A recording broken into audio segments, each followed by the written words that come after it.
Well, hello, everybody, and welcome to this episode of the Classroom Matters podcast with me, your host, Kristy Houle, where we dive into the hottest topics in education. Now, I'm really excited about today's guest and our conversation. So if you are a classroom teacher, whether you're in public school, private school, a homeschool parent, this could be for you too, or just parents that are supporting your child in their educational environment. This conversation you're going to want to listen to, because no matter where you are, what you're doing, if you have a child that is currently being educated, this will apply to you. So today our guest is Katie Trowbridge. Now, Katie has 23 years teaching experience in the classroom, and she is also now the president and CEO of Curiosity to Create, which is a nonprofit organization that she has created to help teachers focus on teaching with creativity, critical thinking, curiosity, and those are the topics that we're going to dive into today. So Katie, thank you so much for being here and welcome to the show. Well, thank you for that great introduction. I'm happy to be here. So let's just dive in. So Katie and I were talking a little bit off recording before we really started, the formal interview. And, we've already kind of dived into a lot of topics, but the first thing I want you to explain to the listeners, Katie, what do we mean when we say teaching with curiosity and critical thinking and creativity? I think that is an amazing question to start with, because I think there's a lot of misconceptions around what that means. With the teachers that I've worked with and taught and interviewed, they all think right away when you say creativity, number one, let me get out my markers, let me get out my paint. They don't necessarily relate it to thinking. Same with critical. When you think about being critical, you think about, I'm judging someone, or I don't want, critical thinking in my classroom because kids are mean, and there's just this huge misconception around what it really means. And creative and critical thinking is vital in our society today. And if you look at any of the reports like LinkedIn, Adobe, World Forum, they're all saying that the ability to think is what is essential for success. And when I say think, I don't mean just I know how to, in the old days, we did flashcards. I remember doing flashcards from my multiplication tables or how to learn Spanish and that kind of thing. What I'm talking about is being able to think for yourself, to be able to think, let me think about all the different ways I can solve this problem. And then let me think about, okay, now critically, which one is the most realistic? Which one will really work? Which one is the one that will be the most impactful? And then come up with a great, incredible solution for that problem that they're facing. Our kids depend on Google so much today. Let me just Google the answer, and they don't think for themselves. Well, what does that really mean? And if they are faced with a problem that they can't Google, they almost freeze. They just don't have the skills needed to be able to, okay, I got to break this problem down. Let me think creatively. Let me think critically. And so I think that that's really what in the classroom, that looks incredibly different than what we traditionally know and what we've traditionally seen in the classroom. Mm-hmm. So do you think that everything is instant gratification? Right. And so do you see, as you're doing this work with teachers and parents and educators, that is a challenge that some teachers are facing, that the kids are so used to instant gratification, so this concept is a little bit more difficult for them? I think that there's two things. Yes, absolutely, that instant gratification. I also think the other main issue teachers are facing, because I remember facing this in my own classroom, was I want the A. How do I get the A? Just tell me how to get the A. And parents can also kind of be that way as well, right? I just need my child to get the A so that they get into a good college. We have to change our way of thinking, that this isn't just about a letter grade. This is about thinking and making classrooms a thinking environment, making our homes a thinking environment. Instead of just giving the answer. And I think that that's what I have faced, and that's what a lot of teachers have faced, is just tell me if this is right or wrong. Mm-hmm. Mm-hmm. Yeah, and it's funny as you say that, it makes me think that even as a parent with 3 children, one just graduated high school, I've never heard another parent, and I've never thought to say, it's fine that you got all Fs. I'm just really happy that you understood the material. Right. We do focus so much on that letter grade, regardless of if our kids really understood and mastered the content and are able to have an intelligent conversation about why it is what it is. So I love the fact that you're pointing that out. And you have some experience with this, right? You were in the classroom for 23 years. So talk a little bit about your background and your experience that led you to do this work. Well, it's interesting because I was in the classroom for 23 years. It was my second career, so I didn't start until a little bit older. And I always thought there's no way I'd be a teacher. Everybody would tell me, you should be a teacher. And I kept thinking, no way.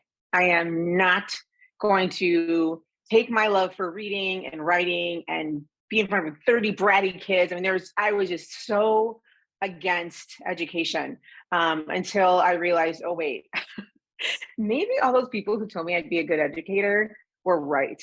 And so I went and got my master's degree and while I had 2 children and went into the teaching environment. And it's so different than the business environment. And I had a huge learning curve the first several years. But as I continued to teach and fell in love with teaching, around 2010, 2011, I noticed that the engagement was missing, that rapport in the classroom between teacher and student, that something was going wrong, something was missing. I couldn't put my finger on it. So I started to do a lot of research on this creative and critical thinking and getting my students to think more instead of just doing what they think they need to do in order to make me happy, right? In order to get that circle on the rubric that they want.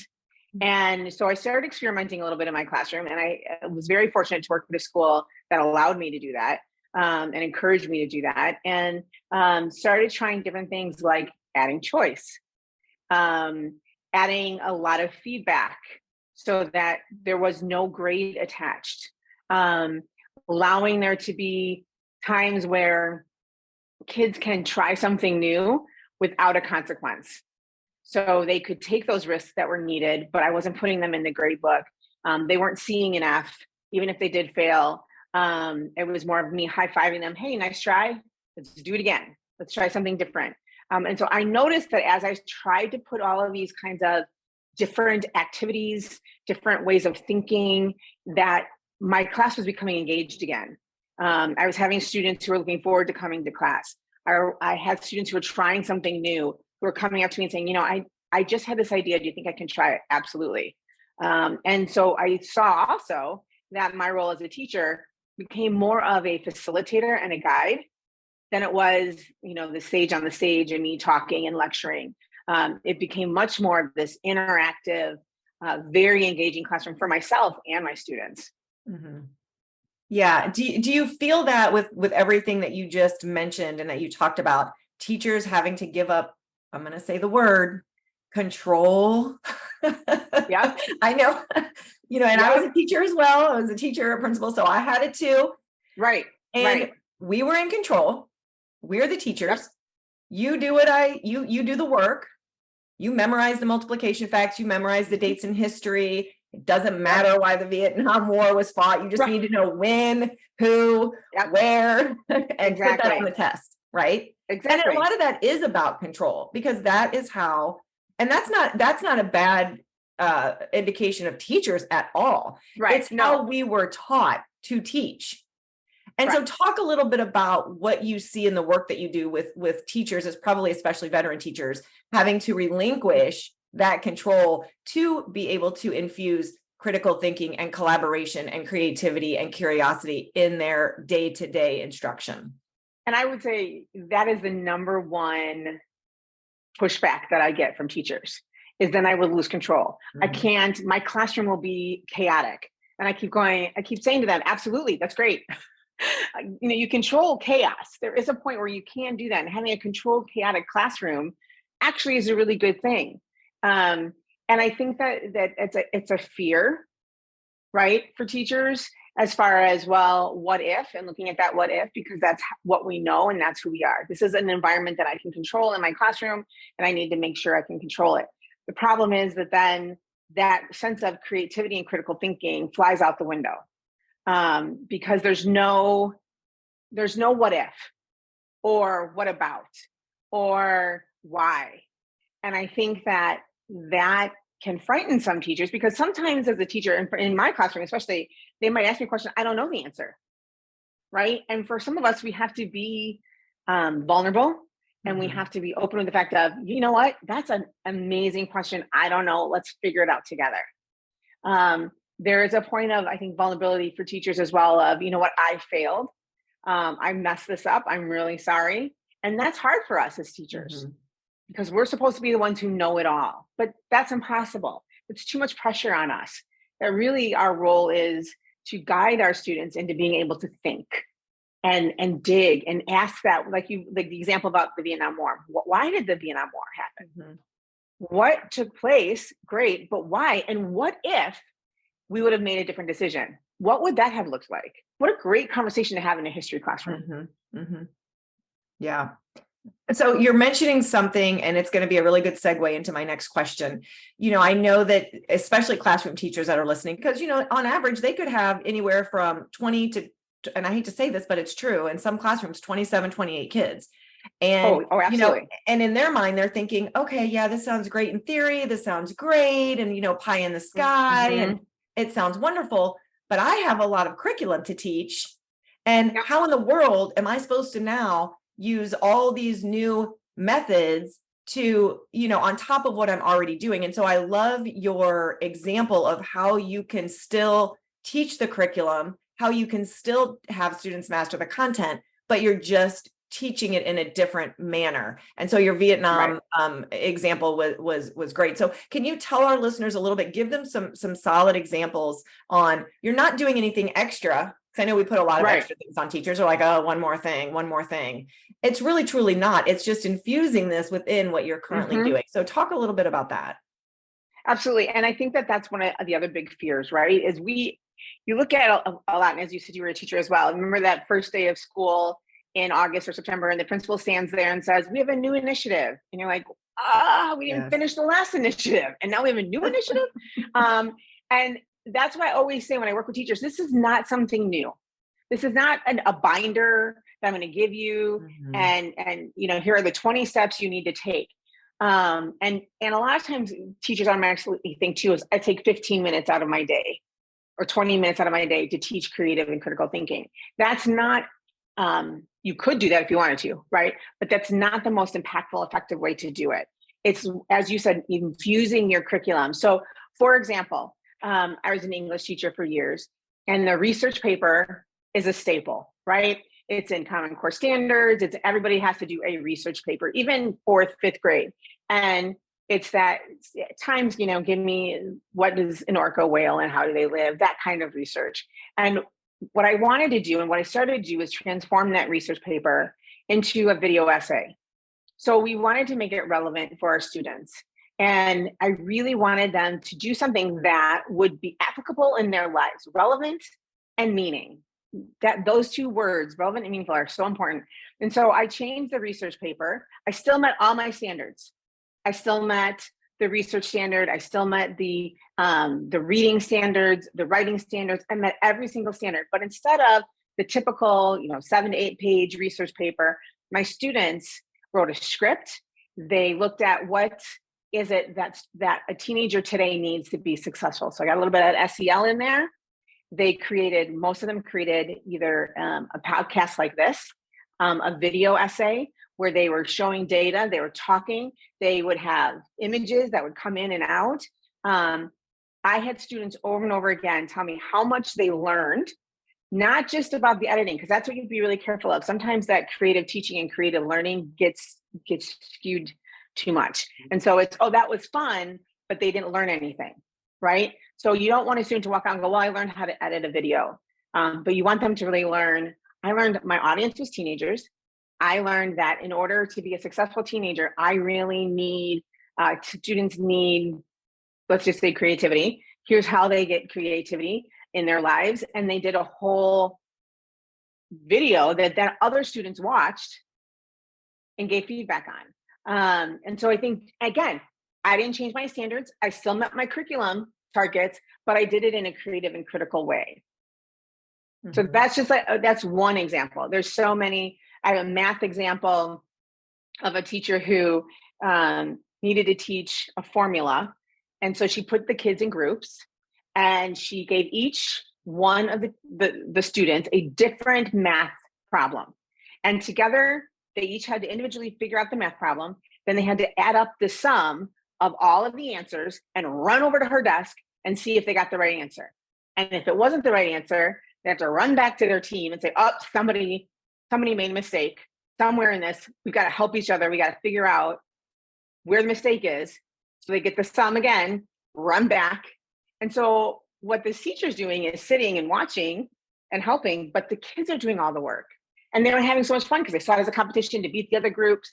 And they learned to work together, to communicate, to think in different ways, right? But they still learned the equation. She still met her objectives. She just did it in a different way. Mm-hmm. Yeah. And it's well, I was going to say it's obvious, but, I think it's obvious the connection that makes with that method of teaching, instructing, and a connection with how you're going to function and how you're going to be expected to function in the workplace, in a college course, in a job, in a career, because I know in a career or in a job, even as educators, we aren't, we're talking, we're collaborating, we're thinking through problems together. We're obviously having to be creative about solutions. Right. So what kind of research is out there, that shows that this is an effective method? If you look at World Forum, they just came out with a huge report stating that the top 2 skills that are going to be needed in the future in jobs and everything, 1 is creative thinking or critical thinking, 2 is creative thinking. So there's that, LinkedIn talks about all the time that CEOs are saying, look, the number 1 thing we need are problem solvers, and people are coming out of school not knowing how to solve a problem. Even my husband, he has talked about how he has seen a huge change too of young employees coming in and going up to them and saying, hey, look, here's a problem. I need you to solve it. Well, let me Google it. It's not on Google. Mm-hmm. You've got to think about this. So there's a lot of, Adobe has great research. There is a ton of studies out there that show that this is needed. The problem is that teachers don't know how to do it. So a lot of times I get feedback of, this is great. We see it on all the research, but the research doesn't say how to do it. Mm-hmm. And so then teachers say, well, I can't, I don't know how. Or one of my favorite examples is I was talking to a teacher and she said, I'm not creative. The whole problem is I'm not creative. And I said, well, I would like to debate that a little bit with you. I think you are creative. And the entire time she had like one of those manipulative, like snake things in her hands. And the entire time I was talking to her, she was manipulating it and changing it. She's like, oh, look, I made a bracelet. Oh, look, I made that. And I just said to her, stop, look at how creative you're being while you're talking to me about how you're not creative. And it was like this huge light bulb went off for her of, mm-hmm. Oh, that's right. I think that's one of the major things is we don't understand that we are all naturally creative mm-hmm. in different ways. And teachers are incredibly creative. We just have to make sure that we take that creativity. It's great if we have a huge classroom that looks like Harry Potter, right? And we put in all this time and effort into decorating a great room so the kids have fun when they come in. But we got to also make sure that then they're also learning from that, mm-hmm. right? So that there is this transference from creative teaching to creative learning. Mm-hmm. What about, so obviously there's been an influx of homeschool students come out, especially post COVID, that was sort of a big movement. And it used to be mm-hmm. almost, when I was growing up, when I was in school, elementary school, high school, it was almost unheard of to Absolutely. Have peers that were homeschooled. It was just extremely rare. And now I think that it has become very common. There's homeschool mm-hmm. groups everywhere. My first question is, do you think that there has been such an influx because of this issue in the classroom? And my second question is, what are some ways that homeschool families can incorporate this? Because you may think it might sound like it's easier as a homeschool family, but if you have one child that you're homeschooling or 2 or 3 children and their age gap is so large that they're mm-hmm. not interested and can't have the same kind of conversations, how do you infuse these methods into your homeschool classroom? And you could also throw in your create method, because I really want to talk about that too. Okay. All right. So first of all, yes, I've seen a huge influx in homeschooling. In fact, I've had homeschool associations reach out to me asking if I can come in and do some training on the create method and how to look with homeschooling. I think that you're right. When I was younger, nobody homeschooled. That was just not heard of. I think today, because of teachers being unhappy, teachers leaving. There's huge statistics saying that 55% of the teachers right now are thinking about leaving the classroom, and that's kind of scary. And you're also hearing how colleges and their Department of Educations are closing down because no one's going into it. So I understand it. I understand that sometimes it's the politics and the societal issues that are going on, that parents want their best for their children. And so homeschooling has become quite impactful, and it's growing like crazy. And I totally understand it. I think that one of the things that's most important in a homeschooling environment is that you as a parent ask a lot of questions. It's that why, right? I remember even when I was teaching my juniors in high school, I had kept saying to my students, one of the things I want you to do as a junior in high school is start asking why. Go pretend you're 2 years old again, and you're saying, well, why is the sky blue? Why? Start asking your parents why. Start asking politicians why. Start asking teachers why. Why do we have to do it this way? Why? And the answer cannot be from us, because that's the way it's always been. That's the way I was taught. We can't do that anymore. We have to really think about, well, I would throw it right back at my student. Well, you tell me why. Why do you think we're doing it this way? I had a parent-teacher conference once where the parents said to me, oh, you're the teacher. You're the reason why at dinner I constantly am getting the question why. And I said, yeah, hopefully it's in a respectful way. And she said, oh, absolutely. It's just been interesting how my child asking me why has made me as a parent go, oh, why do I have curfew at 10 o'clock? Or why do I have, those kinds of things. And what a great environment in a home to be able to say, okay, so what are you curious about? And that's, the C for create method is content. What are you curious about? What do you want to learn? And just being able to, again, meeting those standards, but allowing the child to be able to say, I am so interested in playing guitar right now. I'm so interested in Pokemon right now. I am so interested in, great, well, let's figure it out, right? Let's take that and incorporate that. So that's the C, that's the content curation and create. The R is allowing students to take the risk, allowing our kids at home in homeschooling, take a risk. And I'm not, when I say that, I don't mean, oh my gosh, my kid's going to break his leg. I'm saying letting them try something new without a consequence, right? Let's try this and let's see. And then if they fail, like you said earlier, you don't celebrate a whole report card full of F's. But we do need to celebrate the fact that we failed, because when we fail, we learn.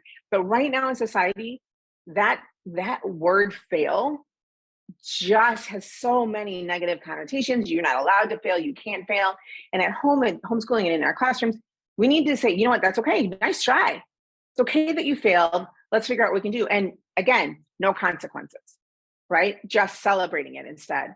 The create method, the E is really for this, making it an experience. And that's a lot of that inquiry method. And I think that's where homeschooling has a huge benefit, is because you can, instead of teaching about the Constitution, you can take your child to Washington, D.C., right? And have them really experience it and have them dive into something that they're maybe not so interested in. Like, I don't really want to read the Independence, Declaration of Independence.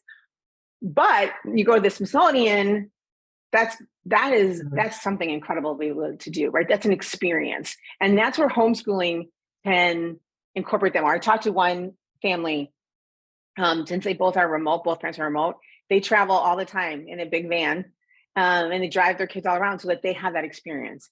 In the classroom, that means that we are doing the inquiry-based learning. That's what is it that you want to learn, right? Let's make an experience that's unique to all of us, but still creating something good.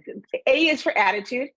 Having a good attitude. And a lot of times that's even in teachers and parents, right? We need to have a good attitude. We need to say learning is fun instead of, I hate math.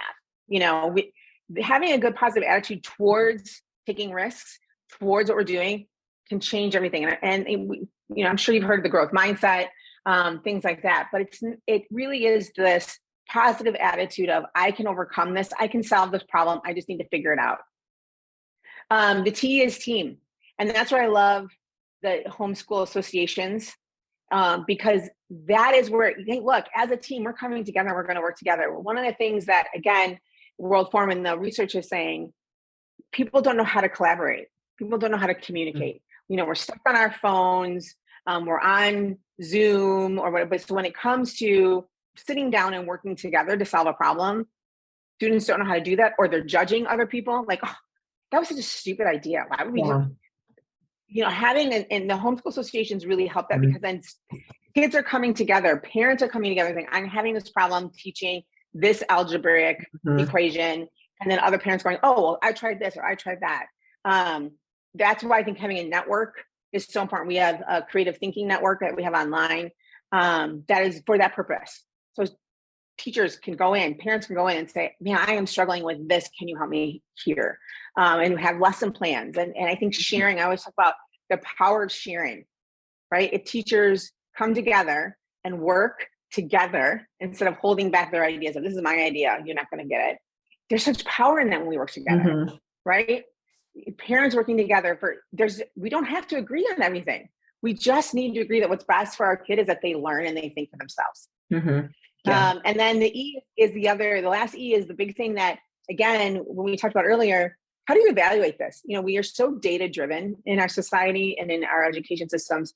How do you collect the data? And so having students come together and even saying to your student, how do you want me to grade you on this?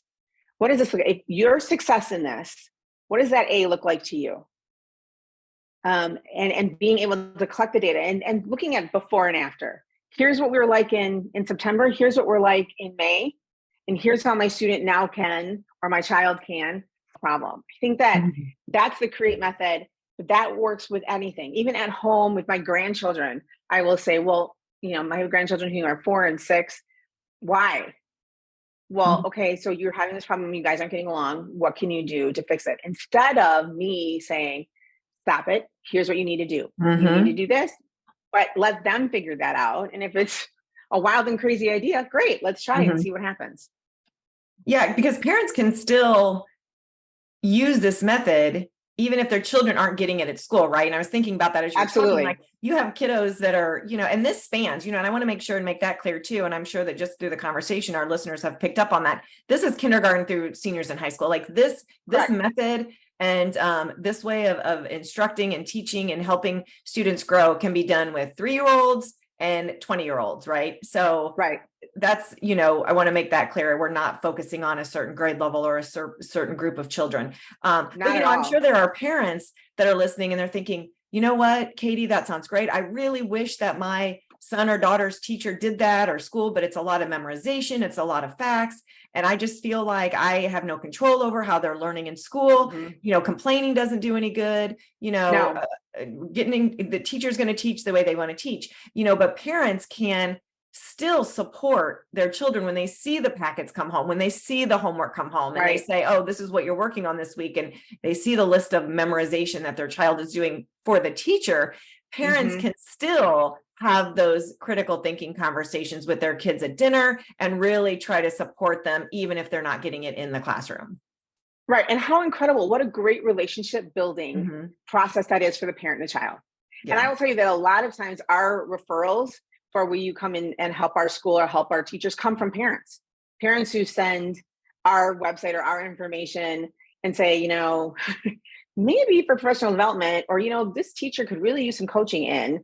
And so a lot of our referrals come from that, because parents are key to helping their children think, right? I mean, and you're absolutely right, from birth all the way up to continually. I mean, even I call my mom sometimes and say, I have this problem, can you help me? Right? I don't know if we ever grow out of that, but having that situation, and I will also tell my parents a lot of times, read what your kids are reading. Make sure you're sitting there with their homework. We had a homework table. We had a dinner. I was grading as a teacher, and my kids are working on their homework so that we could work and solve the problems together, right? So just sitting at dinner and saying, not just how is school today, and then you get the regular fine, but I saw that you were reading Percy Jones. I picked it up and read it too. What did you think about this character? What did you think about that? Or how did you do that math problem? I know you guys are doing, you learned math in a different way than I did when I was younger. Show me how you do that.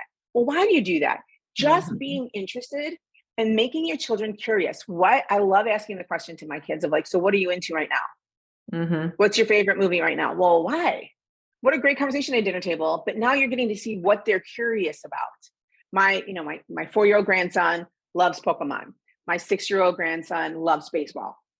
Different, right? But my 6-year-old granddaughter loves to dance. So like very different, but let's talk about, well, why? What do you love? Show me a move. How did you do that? Can I do that with you? That kind of encouragement and getting our kids to start thinking. The other thing I will say is being vulnerable with your children at the dining room table. I have this problem. We have this problem. We have conflicting dates, or we have this, and having your kids help you solve that problem. How cool is that? How cool is that? And what a great way as a family to come together. Yeah, because your kids see you as just human. They, as like, I can have, we're on the same level, and in some way we're learning together. So great advice for parents. And, as you were talking earlier about, memorization and the math formula example and things like that, I thought, wouldn't it be great? I would love to see, and I don't know, maybe this is happening and I'm not aware of it. I would love to see someone give out a test and give all the answers and say, here's the answer. How did we get there? Right. And I think that is great. There's an exercise I do in my training where I just do X plus X equals 36. Look at how many different ways there are to come up with what's the X. That's my question. What's the X? Yeah. Well, you're gonna have all these different answers. That's great. They're still right. But look at how everybody thinks differently. Right. And look at how, and that to me is a way of thinking. Okay. So you're saying X equals 10 and X equals 16. Well, or 26, whatever, what is that coming up with? So I think one of the great things, and I know a lot of math teachers who are starting to do that more and more now, is saying, here is the answer. Tell me what the problem is. Yeah. And you got to think, and teachers, again, going back to that control issue, you got to be okay with coming up with different answers. Right. You got to be okay with it. Yeah. You got to be okay with it. So you talked about your trainings. You've talked about so curiosity to create. So I want to dive into that before we end our conversation, because we're all getting ready to jump back into a new school year, right? We're in the beginning of August. Schools are going to be starting in a couple of weeks, whether you're homeschooling, whether you're a public school, private school, we're all diving into a brand new school year. Talk a little bit about how parents, teachers, educators can use the resources that you have on your website in your organization, and how they can sort of get into this beginning of the year back to school mindset and be ready to get back into the classroom. Because I think so much of this is the climate and culture that you create in your classroom from the beginning. Well, I think that's a great point, because a lot of times I would spend the first couple weeks, the typical, let me read my syllabus to you.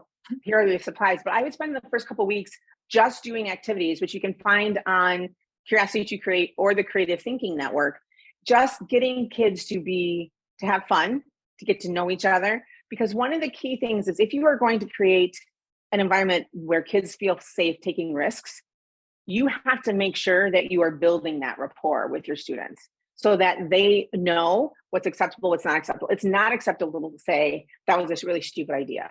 It is acceptable to say, well, why do you think that? Where did you get that idea from? So doing fun activities that encourage questioning. I have one that's like a solve a mystery. We've done ones where, here, and typical ones that you can even just Google, I think are incredibly important, so that you're building that community right off of, hey, we fail, it's okay. We are vulnerable here, that's okay. We're going to take some risks, that's great.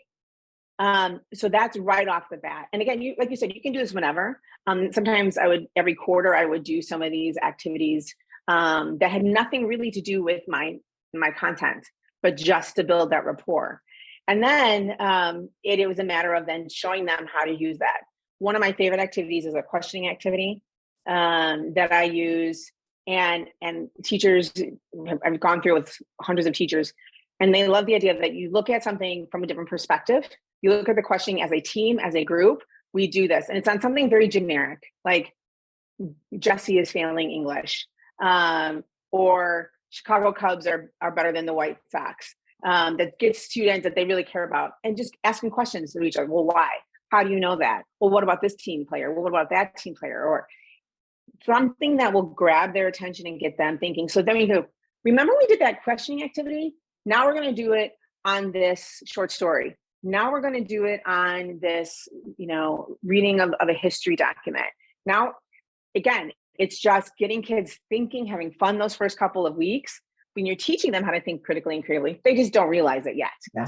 Right. Yeah. And I think that that's so important. So that's why I said, professional development, we do coaching quite often. And then we just started the online network so that teachers can join that and share ideas with each other. With all the noise and stuff that's going on with social media, this is just a safe environment where a teacher can get lesson plans and courses and see webinars. The joy of being nonprofit is that we can help schools and teachers who can't afford coaching and professional development. And we raise funds to help schools be able to incorporate creative thinking, critical thinking. So I think that that's one of the joys of being nonprofit is we really want all teachers to be able to experience this, all parents to be able to experience this, so that they know how to do it, even if they can't afford the price tag, which is, I think, vital in today's society. Yeah. So for everybody listening, going back into a new school year, Katie is available. Curiosity to the number 2. Number 2. Curiosity to create. And I know that you're going to find a lot of great resources there as you kind of dive back into the school year, getting ready to set up your classroom, getting ready to figure out how you're going to teach, and all of those things to really build the most positive climate and culture in your room, building, and growing those critical thinkers and collaborators, which I know, and I always try to say this in all of my podcasts because I have such a heart for teachers. And, we hear, because, as once a teacher, always a teacher. I don't think it matters if you climb the ladder from teacher to administrator to superintendent to whatever you decide to do, running an organization or moving on to doing something else. You're still always that teacher on the inside, and your heart is always about making the most for children, to learn. And so teachers are really in a rough spot right now. And I hear a lot of folks on podcasts and TV shows and, just in society talk about how, education's a mess and education's this. And I hate that reflects poorly on the teachers because, teachers work so hard and parents that are homeschooling are exhausted. They're doing the very best that they can. No, I have never met anyone that went into teaching with a malicious intent to not help children, right? Now, I think that things along the way in the educational system have gotten a little, screwy, to say the least. Exactly. But I feel like teachers are still really, really trying with what they've been given, to do the best that they can by students and parents and community. And so, we love our teachers, and, the point of these conversations and the point of what you're doing is just to give them more resources that make it easier for them to do the most difficult job. Absolutely. And I will say them all the time. It's the joy. Bring back the joy to yourself as a teacher. I couldn't wait for school to start. But I could see over the years that my love, my joy was seeping out quickly. It's like a hole that's just pouring out. Yeah, it really was in the last several years. And so it was being able to do this and work with teachers this brings joy back. It makes teaching fun. You have this better rapport. You're not planning a huge lesson. Here's our idea. Here's our problem. Let's figure it out together. So the students are really enjoying it. You can sit back a little bit, right? And you can go, oh, this is so much fun. Yeah. I love teaching. I love watching the kids grow. That's what it's all about, right? And same for the parents. We just we gotta be able to get that back. Yeah, for sure. Well, Katie, thank you so much for being with us. This has been a great conversation. Oh, my pleasure. I know we went a little long, but for those people that are listening, if there's, I hope they're still listening. It was worth every minute of this conversation. If you want to find Katie, Curiosity to Create, and she will be able to, if you reach out to her, I know that she will reach right back out to you if you're needing specific resources or help or want to connect with her. So Katie, again, thank you so much for spending your time with us at the Classroom Matters podcast this morning. My pleasure. Thank you for having me. Yeah. And this is Kristy Houle signing off for another episode of the Classroom Matters podcast. We will see you next time.